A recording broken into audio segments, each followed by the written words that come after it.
Hello, everyone. Welcome to another episode of Matters That Matter. I'm Simran and I'm in a conversation with my mentor, Susie Singh. So, Susie, today I want to discuss with you what love is or isn't. This is a very misused, overused, I feel, term in our lives. And it is also something that we generally discussed in terms of a romantic relationship often. So often people have a very specific idea of what love should look like, and we generally borrow that from the popular culture we consume growing up. Yet, in our experiences, I feel like we don't really have a clear idea of what love feels like apart from what we externally consume in our world. So, today, can you shed some light on what love is or isn't? I love the idea of discussing this topic because I just think that when a word is used over and over and over again, and with the passage of time, it's loosely used, it Yeah. loses its meaning. We don't seem to fully grasp what love is because we have been fed with so much of what we come to believe love ought to be. Hmm. So we'll start with what love definitely is not.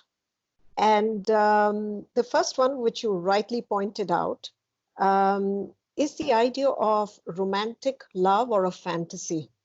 We've been Hmm. fed with this with all the movies and the media that we watch, and there is something so exciting because it reminds us of that adrenaline high, that exotic feeling when we first were attracted to somebody.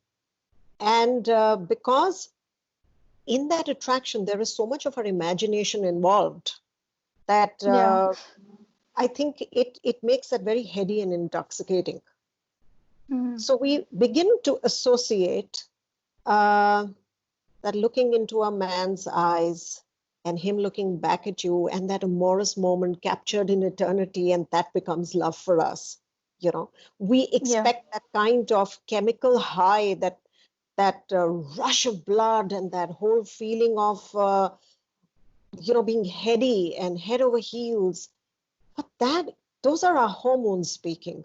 That is not love. That chemical feeling we are experiencing in our body is no different from the feeling we have when we're being chased by a tiger. Even that is a very heady feeling, but it's a fearful one. Yeah. So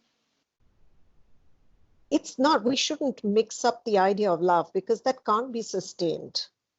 And Hmm. you can't be in love with somebody like that for the rest of your life. Hmm. It could happen, during the initial phases when you are unraveling the package of understanding that personality, discovering new things about each other. And that is very interesting because it's a bit like unwrapping a gift. You don't know what's inside, and it's Hmm. exciting. Yeah. The problem is when you start associating that whole discovery process or that chemical high that you're feeling in your body with the idea of love. And when you're in a relationship and you think this is what love is, obviously you can't sustain it. And very soon, the reality doesn't match the expectation or the imagination that you have. And Hmm. what that leads to is a certain boredom because you're expecting that when you're together, there's going to be this fire crackling between the two people, and it's not happening. And you start thinking that there is something wrong with the two of you, or that maybe you've fallen out of love. Hmm. And to start with, that couple starts looking for that excitement outside of themselves because what they're Right. chasing is the excitement. Yeah. And their definition of love is excitement. So they will Hmm. go to, they'll go to the nightclubs and the pubs, and they'll go to holidays and adventures, and, they want to meet up with, they want to get drunk, and they want to do all sorts of exciting things, hoping to recapture that feeling of excitement. And then suddenly, over a period of time, I've had couples come back and say to me, we took this holiday thinking that we were going to go recapture the magic of our relationship, but nothing happened. In fact, we fought over, okay, we are going to, the agenda for the day, and do we want to go to the beach today or not, and do we want to go to the nightclub or not. So it actually, because the expectation of the excitement was there, but it was Yeah. life as usual. Hmm. And when you can't recapture it in the things outside, that's when the couple starts looking outside the relationship for other relationships. And so you Right. start chasing the excitement in meeting new people, and there may be some disloyalty stepping in or coming in. There may be the odd one night stand happening. Now, all of this is all in the search of this something that they think is love, but actually they're chasing excitement. So, love is not the excitement. And the Hmm. problem for those couples who start assuming it is that their reality never matches their expectation, and that couple starts coming apart. They don't remain fully invested in each other, and they don't work towards what ought to be the definition of love, which we will come to a little later. The second kind of experience that people have is that they think of love as this very obsessive, manipulative kind of relationship, very clingy, very gnawing at each other. It's a bit like Shah Rukh Khan in the movies, who's can't get this Kiran woman out of her mind, and it's wanting to call your lover every few minutes, every half an hour. It's about chatting Hmm. 24/7. It's about nothing can happen. It's like lives that are intertwined like this all the time. And it becomes Right. stifling Hmm. because you need to know who you went with, why you spoke to this person, why you met up with this person. Suspicion enters that relationship. You're stalking each other's social media. You want to know why you were on the WhatsApp and who you were speaking to a few minutes before. It's obsessive, it's clingy. You start thinking, oh, this is the person I love. I can't live without you. Again, it seems very